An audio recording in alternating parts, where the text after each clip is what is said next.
Welcome back, friends. Last guy for a time for us to do the next Great Ace Attorney voice LP episode. So it's Shakespeare. Alright. A radio word so sweet, they do scent the breeze. An inventive idea so profound, they compose the earth. The unrivaled poet, the unmatched scribe, William Shakespeare. What a great bard to be recalled to life anew. Lo, what a magnificent man. Good fellows, I am he who ponders such a miracle. William Shakespeare. Oh, the name's Metterman. I moved my chair. Adrian B. Metterman. I would have a perfect Popeye voice, if I had one. I work for the Altamont Gas Company, East End Branch Office. That's the voice I'm going for, apparently. Ah, I remember now. It was yesterday on Briar Road. Oh yes, she's right, it's him. Oh, what's this? What's that man doing over there? He looks like he's trying to see into Soseki-san's lodgings. There's a soap right there. Is something wrong, Mr. Nadahodo? Excuse me? Did we have a word?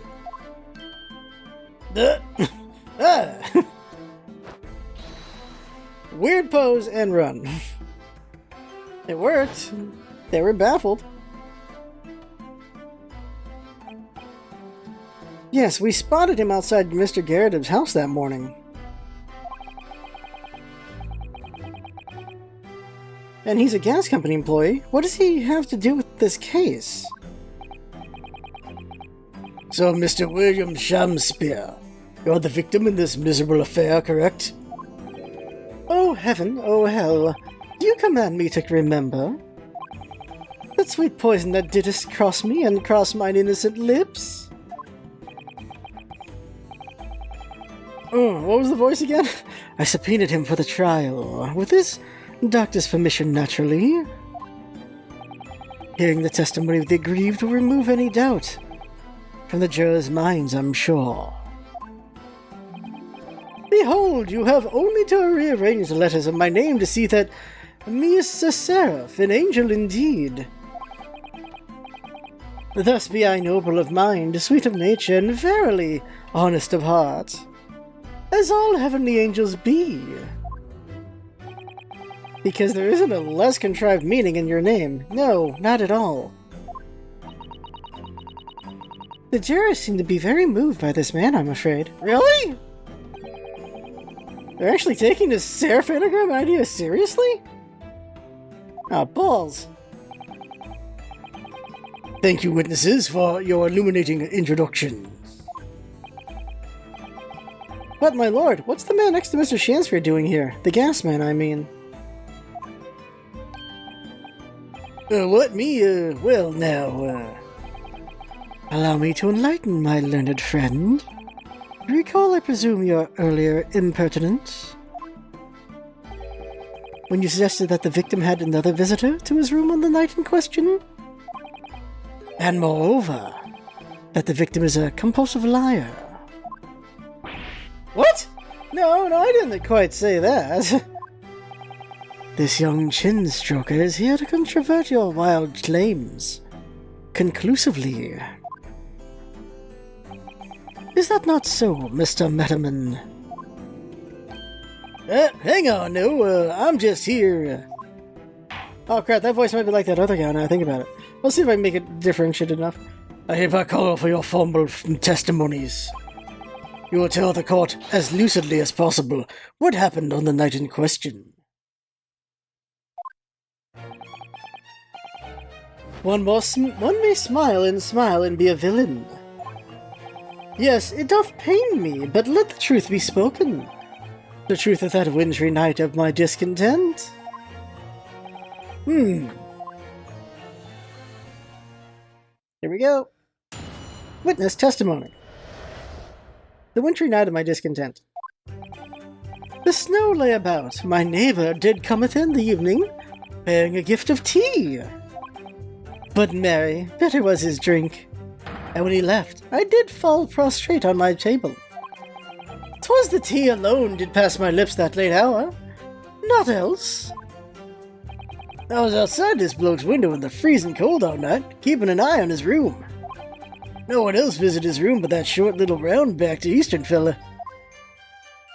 Okay, why were you spying on his room? Wait, what did you say?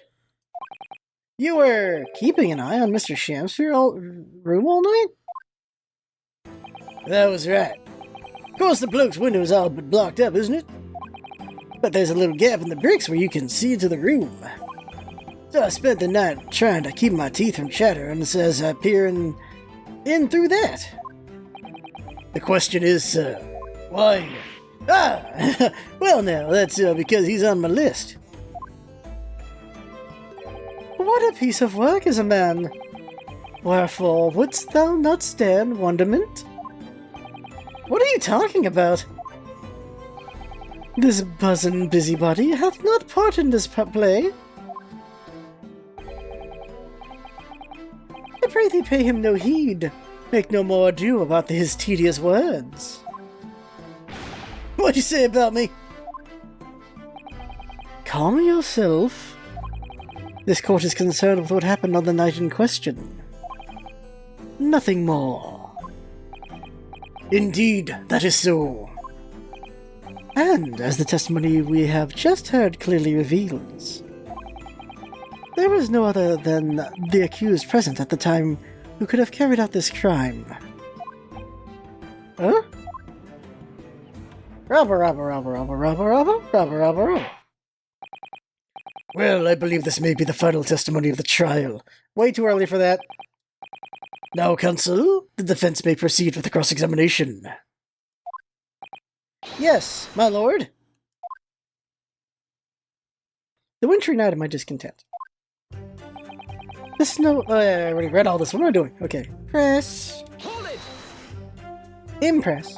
To be clear, by neighbor, you are referring to the defendant, Mr. Natsume? Oh, indeed, sire. Perchance thou wouldst that I call him the man from upstairs? And at what time did the mustachioed Nipponese visit you in your room? A meeting was promised for the hour of 9, and lo did he come, to tender a gift of fragrant tea. Details which are in accordance with the defendant's own testimony, yes. And we were broiled in such a literary debate as history hath not seen before. By which I presume he means a discussion about who was the stronger, Romeo or Juliet? I, Shamsphere, did play the part of young Romeo, whilst my neighbour played the fair Juliet. Each of us dressed as would our character be, to bring weight upon our merry experiment. I dare not imagine the scene.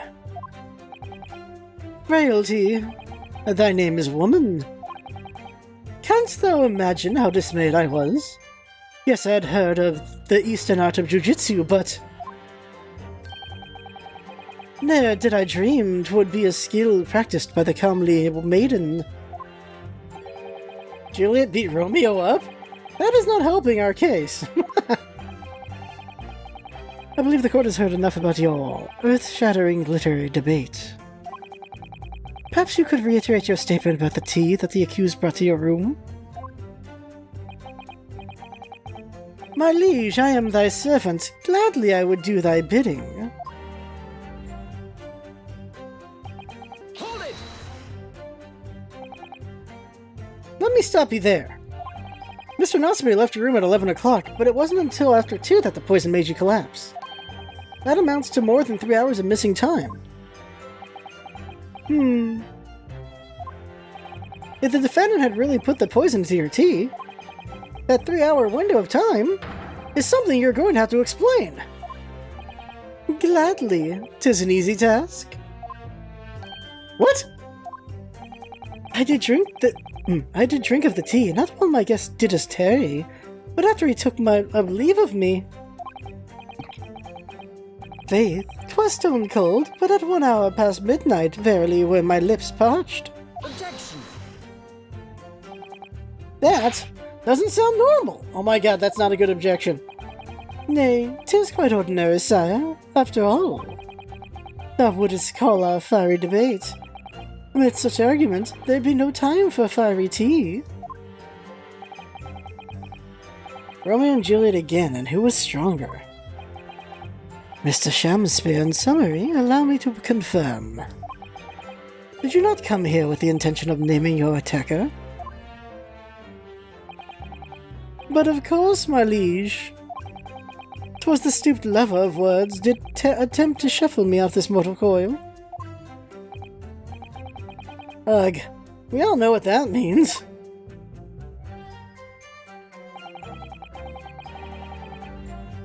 Alright, we read that part. So, you didn't have any kind of evening meal? Dinner? Supper? Ha! Fie on luxury, fie on gluttony. To eat thrice daily is but a waste of time. Sorry. I would that my belly were full no more oft than the sun doth rise. Well, most heroic eating habits, I must say. Night and day do I fill my hours with learned study of the great bard and playwright. Hence is it that there doth not in my chamber be than the costumes of mine art. That would appear to be the case, as even a rodent was found starved to death in your room. Now I think of it, it's not just food that was conspicuously missing from that room, is it? I don't recall seeing a single player script anywhere. For I have devoured them all. You've eaten them? Every word be within my skull. Didst thou imagine otherwise? Right, that wasn't misleading at all. Now, could you turn around, do you think? Which brings us to the conclusion that the only way the poison could have passed the victim's lips is in the tea.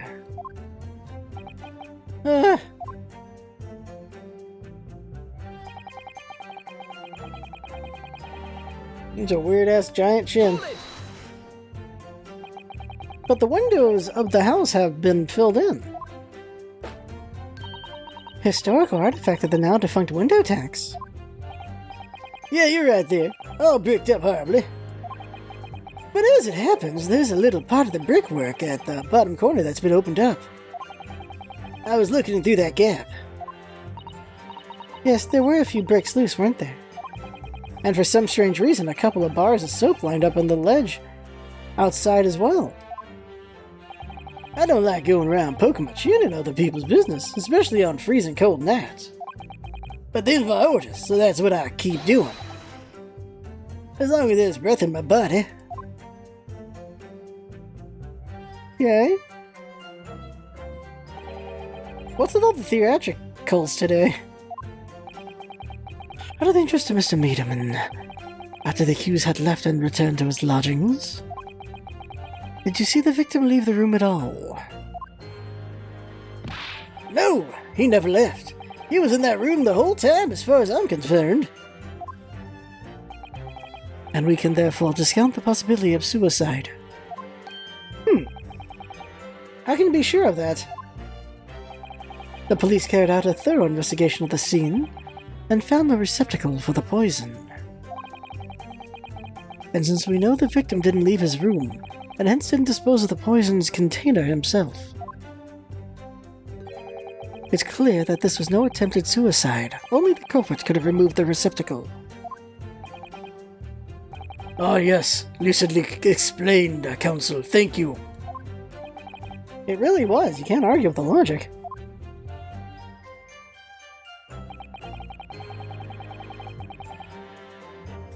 No one else, you say, huh?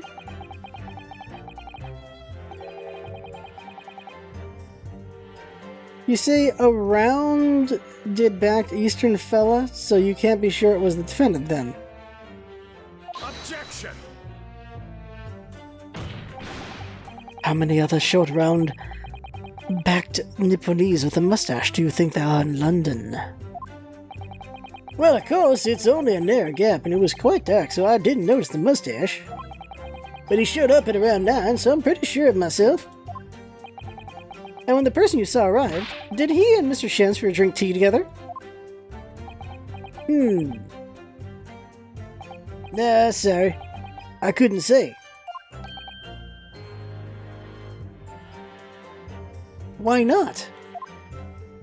Because I couldn't see into the room all that well, could I? But what I did see was the silhouette of that little rounded-backed, fella wearing a pretty dress. Then the pair of them started some kind of wrestling match. I tell you, I didn't know what to make of it. Huh. I suppose that was the Romeo and Juliet championship battle getting underway. Mr. Meaderman, allow me to confirm one final time. Apart from the accused, can you state with certainty that no one else visited the victim on the night in question? No question. Gasman's honor. Who is saying hold it? Is it Saseki? Him? My lord! Goodness me. Yes, Mr. Foreman? I've kept my mouth shut and listened up to now. Can this but this has gone on long enough. Are you all with me? Yes. Yes. Are we to understand that you ladies and gentlemen of the jury are in agreement with one another? That you've reached a unanimous decision? T-Rat, we have. Are you all with me? Yes. Wait, no! The defense is in the middle of a cross-examination! To be honest, I was holding out a bit of hope for you, young man. Especially after you identified those few hours that followed the accused leaving the victim's room. Yes, the 3 missing hours, as you put it. But in the end, what difference do they make? None as far as I can tell. And since that's now apparent, there's really no reason to delay our decision any longer. Like I was saying before, if I don't take 5 bob home with me tonight, the missus will blow her top. What's that? Sorry, I didn't quite catch what you said. That's the new voice for that guy. Very well, let the court be apprised of your decisions. Ladies and gentlemen of the jury, you will state your leanings as to the defendant's culpability. It's interesting hearing the actual voices they decided on these guys. Guilty!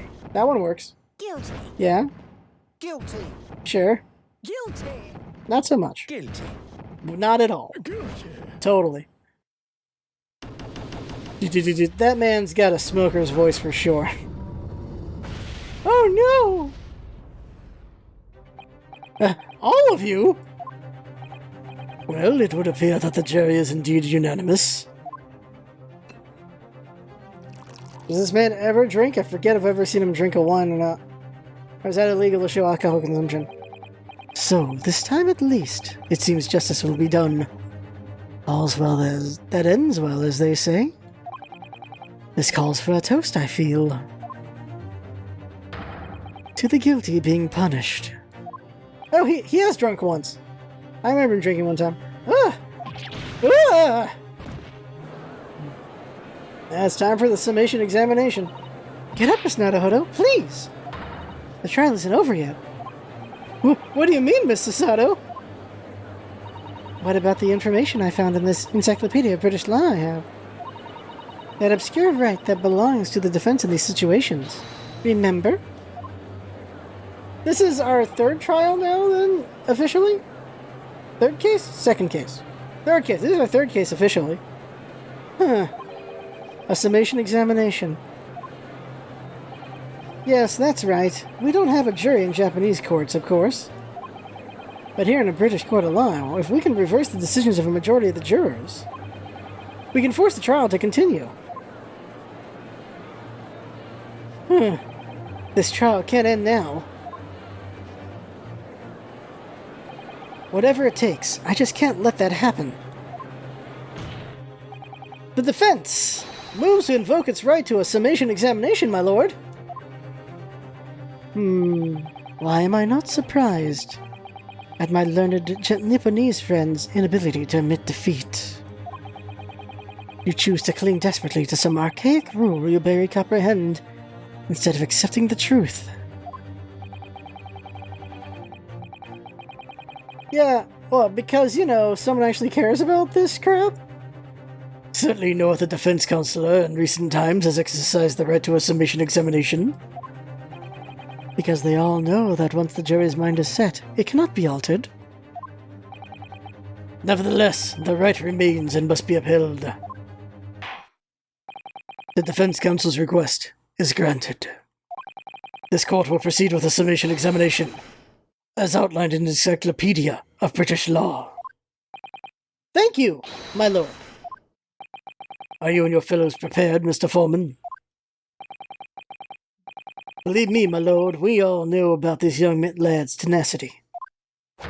And we're ready for it. You got turned before, bro. Very well.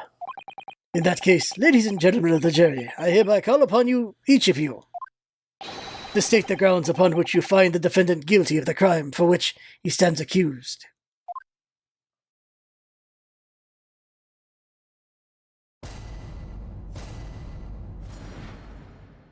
Jury's contentions. The victim may not be well off, but he's a nobleman and straight up. There's no reason to doubt the man. A nobleman? What the balls? Well, I do declare, the good gentleman has no reason to lie. In fact, I think he's rather splendid. Just look at the accused by comparison. He's Japanese, stoops all the while, and has a mustache. Very fishy. Really? Racism? There's no evidence to suggest the gangling actor is a fraudsman, for now at least. I really don't care. I just need this trial to end quickly. 3 hours of missing time is nothing when you reach my age, Nothing at all. 3 hours is still a lot of time, unless you're working. That goes quick. I knew it! Every single one of them seems completely convinced. Or lame. It would seem that all the jurors have come to the conclusion that Mr. Shamsphere is a fine, upstanding, and honest citizen. If you ask me, they've all been bewitched by his strange theatrical movements. And sadly, nothing Mr. Natsume has said appears to have registered at all. Well, here goes. Let's not forget.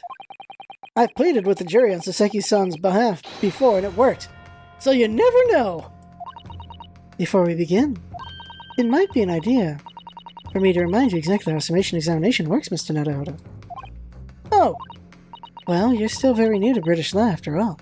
It's his third case, and we do it every time. That's true, I suppose. And Saseki-san's fate is entirely in my hands now, too. There's always a chance I might have to have forgotten some crucial detail. Perhaps I should hear Sasato-san out. I wonder, should I let her talk me through it again and not bother? Or not bother? No need. Now let's listen to her sweet voice. Refresh my memory. Alright, so if you remember, the key to changing the jurors' minds is the things that they say themselves. Yes, it's coming back to me. First, it's important to listen very carefully to each juror's statement. Then, if it sounds as though one of those statements might contradict another, I have to pit the corresponding two jurors against each other to prove one or the other of them wrong. Yes, that's right. In many ways, it's very similar to a normal cross-examination. Alright then, all that remains now is to do it. Without further ado, please, counsel, proceed with the summation examination.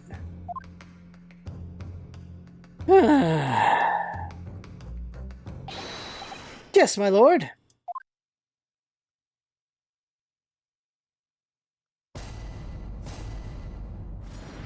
I can we get to stand right at them. The defense's rebuttal.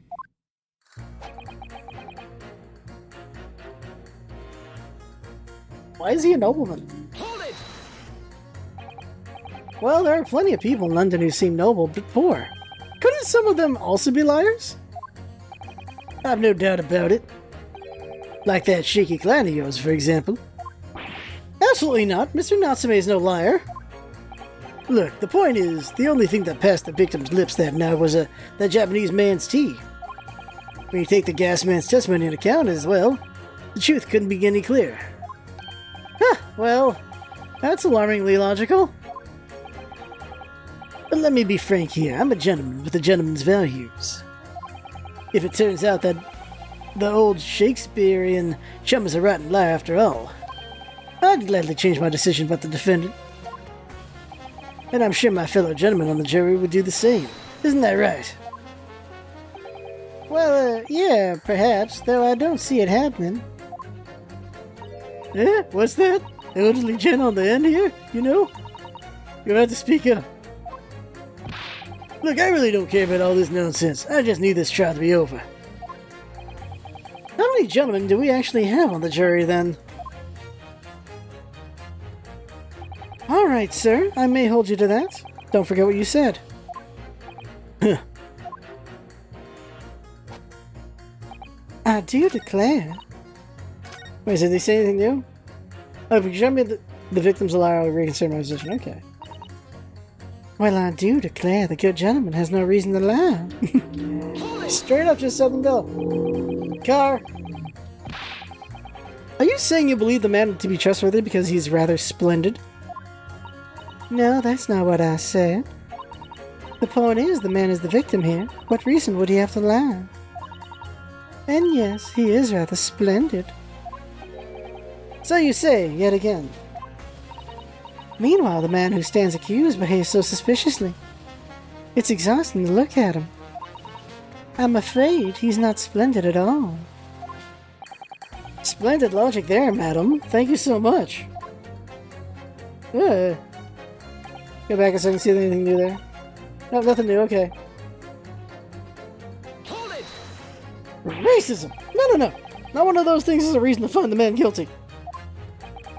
But he is fishy. There's no point dancing around the fact. He's Japanese, he has a mustache, and he stoops. You see, you arrive at the conclusion just 3 steps. 3 steps, like a waltz, in fact.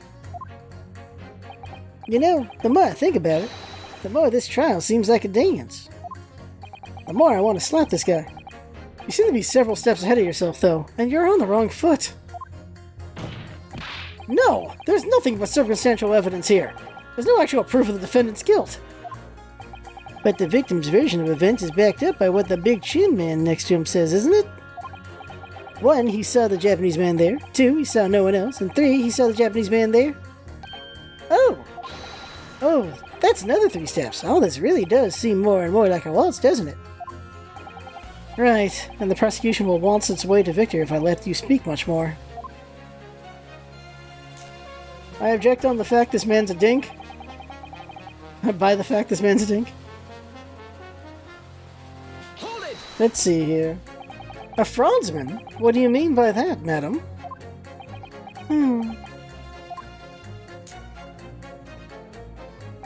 It really is a most tiresome problem for the company. Most irritating. We can be absolutely certain that a customer is stealing from us, but without hard evidence. We can't even threaten to take action for fear of being sued. That's like now, too. I'm sorry, you've lost me a little there. Who are you? I'm the wife of Augustus Altamont, owner of the Altamont Gas Company. Good gracious! Altamont Gas, you say? So she's a boss of this guy. Gas is the future of energy in this country and around the globe. But proper handling is essential. As I'm sure an employee from the East End branch would be the first to agree. Absolutely, Lady Quimby. Gotta be used properly. Altamont Gas is the best in the world, of course.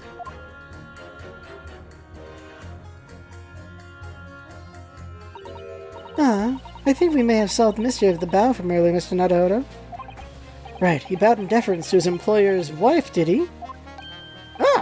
So would I be right in assuming that the reason Mr. Metterman was watching what Mr. Shansbury was up to in his room?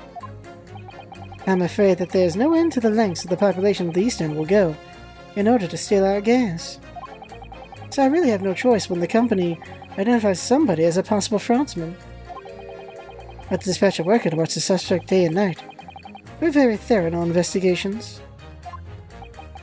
So you mean Mr. Shansbury is... I wouldn't come out and say it in public. But you can finish that sentence with a grubby little gas thief. I gotta do that louder and meaner. Because she brought out the bee sting. Look at that thing.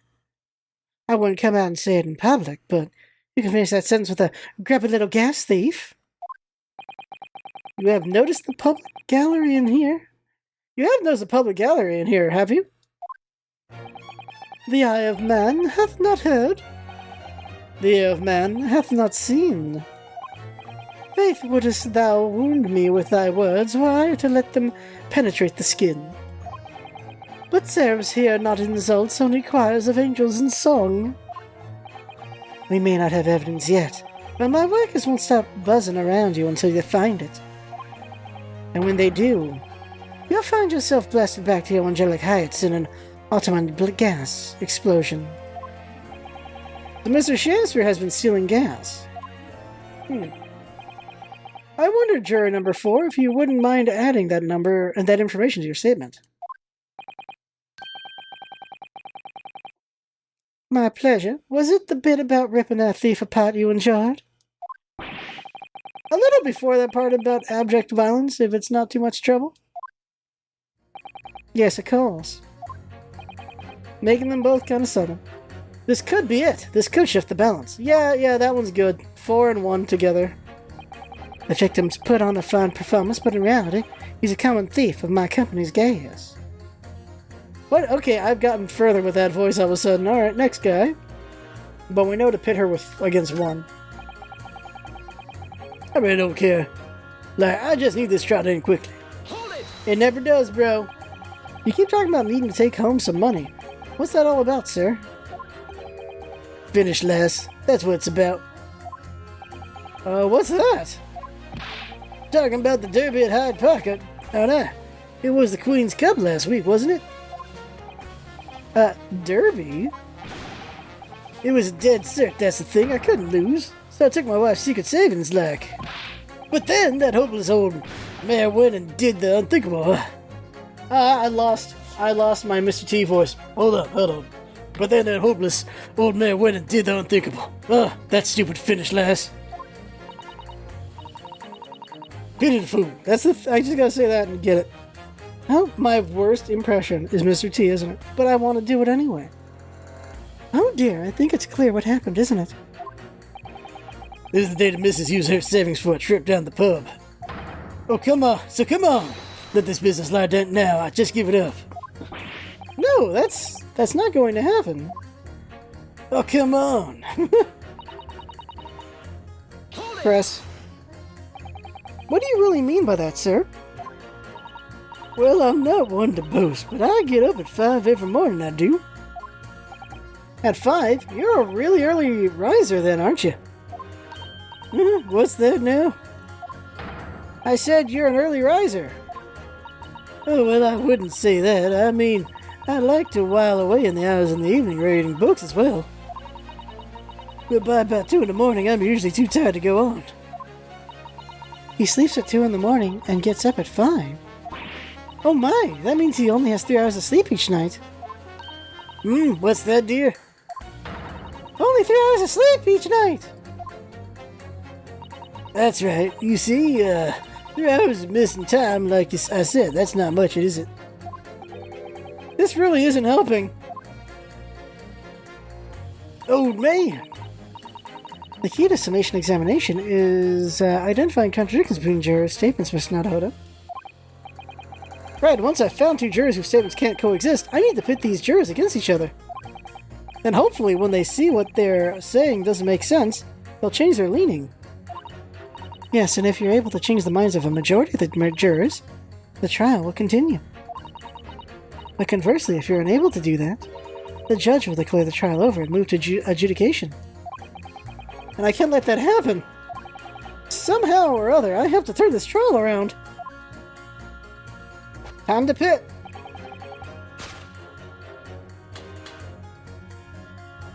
Objection! Here we go! These 2 statements clearly contradict each other. Good gracious! To those 2 statements do you refer, counsel? Juror number 1. What are you yelling about, lad? I presume you've heard juror number 4's statement, made by the wife of the owner of Altamont Gas? Well, yes, the victim, who you claim to be a noble, straight-up man, is in fact turns out to be a common thief. So the good lady said, but there's no evidence, is there? You and I both heard them say as much. It's true, we don't have evidence as such, just yet. But the claims aren't baseless, you know. What? You heard me? Seeing as his operation has already been compromised,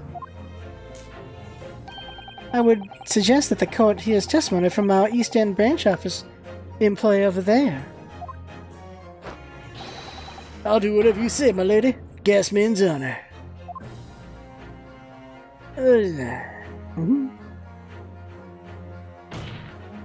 Juror number 1, you say you're a man of your word. If I could show that Mr. Shamspear is a liar, you assured me that you would reconsider your decision about the defendant's guilt. Yes, I did say that.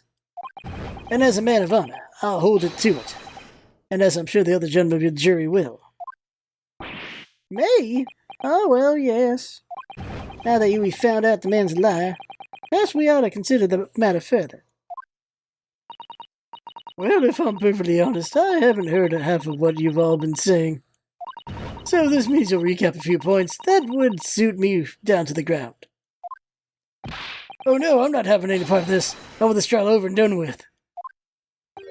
In that case, I shall change my leaning. So, Mr. William Shamspear, if that is your real name, we at the jury demand to know exactly what kind of man you really are. Woohoo! Got a 4. Got a majority. One lady's infatuated and the other guy just wants this to be over already. That's 4 jurors! 4 for not guilty! Ha ha. Yes, Mr. Naruhodo, victory!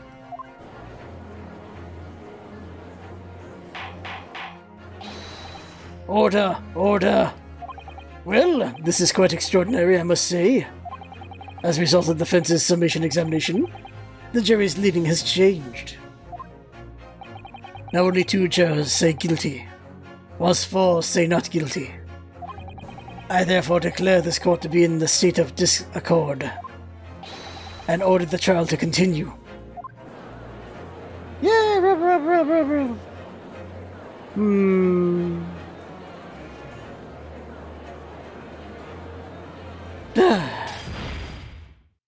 You have spoiled the bouquet, Mr. Shamspear. The ladies and gentlemen of the jury now find they are unable to trust you, the victim. Here, see. But you gods will give us some faults to make us men. So God mend me, I do swear. This gasman speaketh that which concerns him most, not but gas, not but thin air. Aye, it burneth bright in a while, but it hath no substance, and it doth reek foul. Oi, what did you say? Do I take it, Mr. Shamspear, that you deny the allegations of gas thievery? Most heartily, my lord. Hast thou forgot? I am as a seraph, an angel. Noble of mind, sweet of nature, and verily, honest of heart. You flowery-mouthed, pompous beanpole, just because I haven't got the evidence yet. Mr. Shamspear, if in fact you are not noble of mind, sweet of nature, or honest of heart, if you are a liar, then your testimony should have no sway in this courtroom.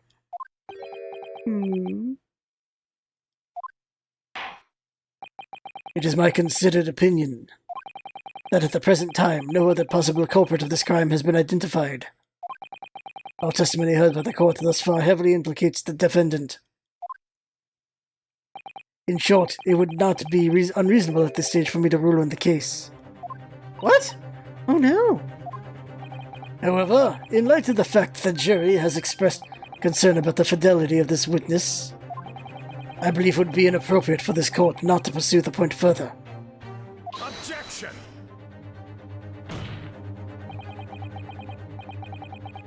I assure you, my lord, that would be a waste of the court's time. The gas in this case are unrelated. Juror number 4. Yes? Didn't you say before that although you had no hard evidence to prove this man has been stealing gas, you have strong grounds for suspecting him? That's right, we do. Don't we, Merker? Absolutely, Lady Quinby. Gasman's honor. Very well, then. We will hear your testimony now. You will tell the court precisely why you believe the victim, Mr. William Shamsfair, has been stealing gas.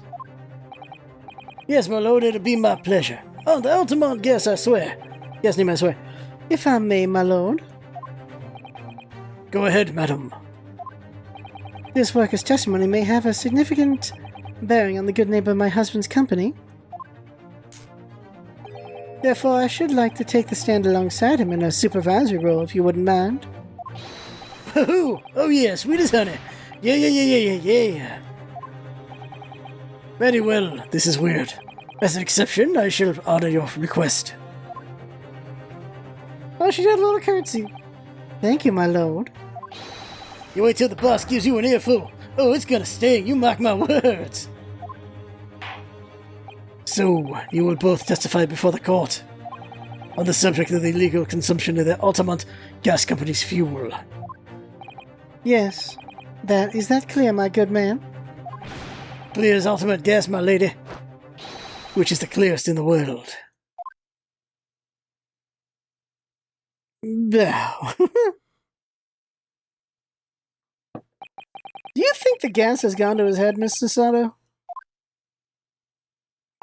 I think the man is just a very dedicated employee, Mr. Naruto. I hope that's all it is.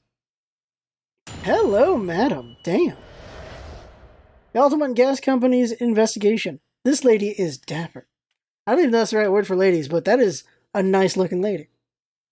Alright, so we'll stop there. Because this testimony can go for a bit for sure. So we'll save there.